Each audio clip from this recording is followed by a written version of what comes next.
आम्भमानଙ୍କର प्रभु जीशु ख्रीष्टଙ୍କ ଠାରୁ शांति दया अनुग्रह सदाकाल आपण प्रत्येक जनक प्रति वर्त मोर प्रिय माने आम जीवन में आम मैंने जिते बड़े भी किसी उत्तम विषय पाइछु आम मैंने प्रभु उद्देश्य रे धन्यवाद रूप नैवेद्य उत्सर्ग करिछु। आम जिते बड़े प्रभुंकर अनुग्रह स्वरूप आम कोल संतान टीए पाइछु आम प्रभु उद्देश्य रे उत्सर्ग करिछु। किंतु बाइबल ले एमिति एक पुत्र अच्छी आमिति जड़े बापा अच्छा जे से पुत्र को देखी आपणार वर्तमान अवस्था विषय चिंता करुछन। यात्रा पुस्तक तार 2 अध्याय रे मोसांकर प्रथम पुत्र विषय लिखा जाए जार नाम गेर्शोम। जिते मोसा को यही पुत्र दत्त हेले मोसा कहती जे एहार नाम गेर्शोम हेबो कारण मु विदेश रे प्रवासी होई अछि।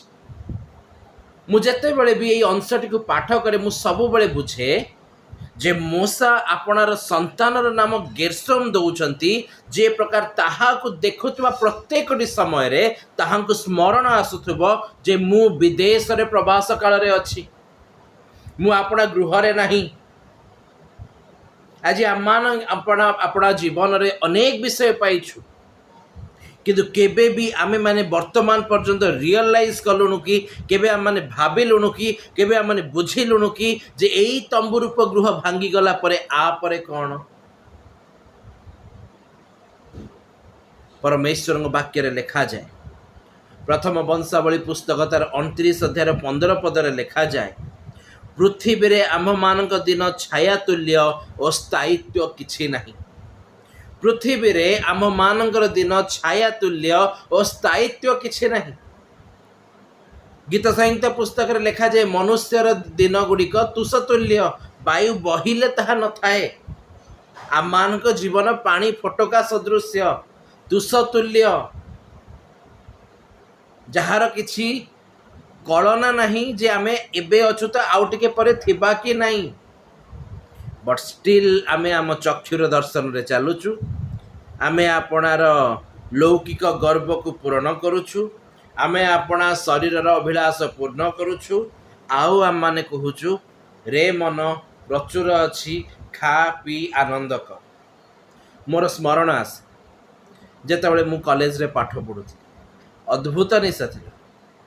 First day first show cinema देखा जावाटा सुनिश्चित तेणिकी से प्रैक्टिकल क्लास था फिजिक्स क्लास था केमिस्ट्री क्लास था कौन भी क्लास था फर्स्ट डे फर्स्ट शो।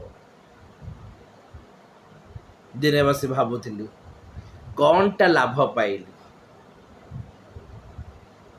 आमे माने पृथ्वी रे जे पर्यंत अच्छु कौन विषय तृप्त हो पारिबा नहीं। आमको शोष लगुच आम ग्लास से पानी पीला पर आउ ग्लास से पानी आउ टिके समय पर पुणी दरकार है।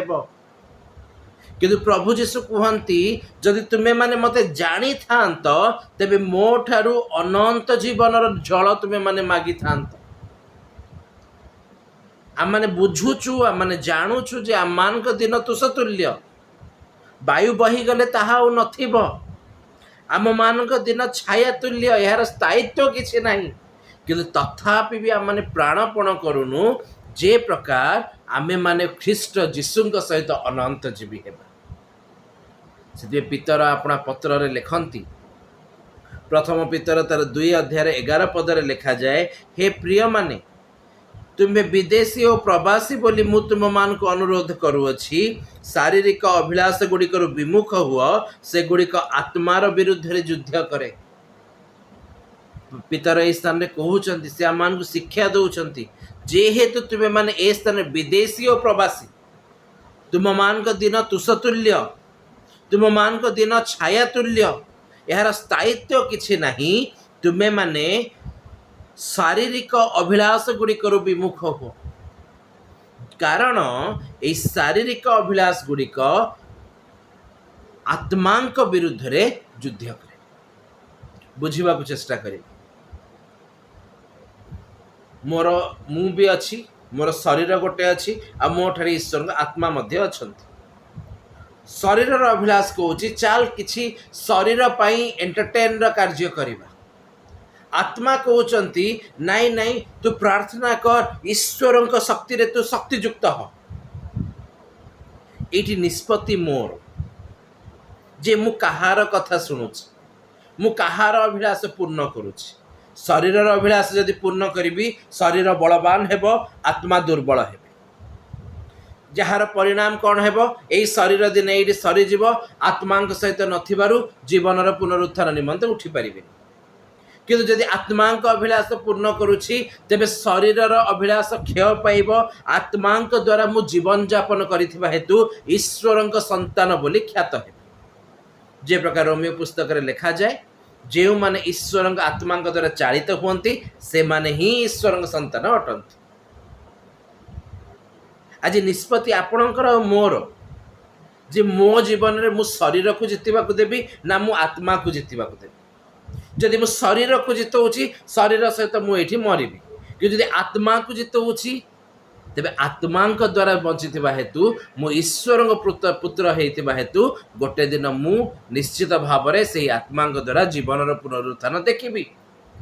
କାରଣ ଈଶ୍ୱରଙ୍କ ଇଚ୍ଛା ଏହି, ସେହି ପ୍ରଥମ ପିତର ପୁସ୍ତକ 2:24 ଲେଖାଯାଏ, ଆମ୍ଭେମାନେ ଯେପରି ପାପ ପ୍ରତି ମୃତ ହୋଇ ଧାର୍ମିକତା ନିମନ୍ତେ ଜୀବନଯାପନ କରୁ, ଏଥି ନିମନ୍ତେ ସେ ଆପେ କ୍ରୁଶ ଉପରେ ନିଜ ଶରୀରରେ ଆମ୍ଭମାନଙ୍କର ସମସ୍ତ ପାପ ବହନ କଲେ, ତାହାଙ୍କ ପ୍ରହାରରେ ତୁମେମାନେ ସୁସ୍ଥ ହୋଇଅଛ।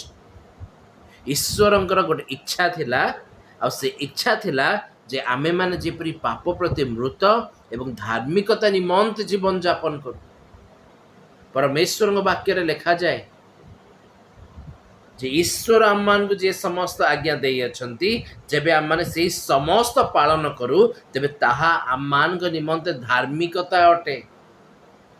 ଈଶ୍ୱର ଇଚ୍ଛା କରନ୍ତି ଆମମାନଙ୍କ ଠାରୁ ଯେ ଆମେମାନେ ଶରୀରର ଅଭିଳାଷ ଗୁଡ଼ିକ ପ୍ରତି ମୃତ ହୋଇ ଆତ୍ମାଙ୍କର ଅଭିଳାଷ ଗୁଡ଼ିକ ପୂର୍ଣ୍ଣ କରିବା ନିମନ୍ତେ ପ୍ରାଣପଣ କରୁ ଆଉ ଦୌଡ଼ୁ। ସେଥି ନିମନ୍ତେ ଏ ସ୍ଥାନରେ ବାକ୍ୟରେ ଲେଖା ହେଉଛି ଯେ ଆମ୍ଭେମାନେ ପାପ ପ୍ରତି ମୃତ ହୋଇ ଧାର୍ମିକତା ନିମନ୍ତେ ଯେ ପ୍ରକାର ଜୀବନଯାପନ କରିବା, ଈଶ୍ୱରଙ୍କର ଆଜ୍ଞାରେ ଚାଲିବାର ଜୀବନଯାପନ ଯେ ପ୍ରକାର ଆମମାନଙ୍କର ହେବ, ଯେ ପ୍ରକାର ଆମମାନେ ସେ ସୁଯୋଗ ପାଇପାରିବା, ଆମମାନେ ବିନଷ୍ଟ ନ ହେବା, ସେଥି ନିମନ୍ତେ ପ୍ରଭୁ ଯୀଶୁଖ୍ରୀଷ୍ଟ ଆପଣଙ୍କ ପାଇଁ ମୋ ପାଇଁ କ୍ରୁଶରେ ହତ ହେଇଛନ୍ତି।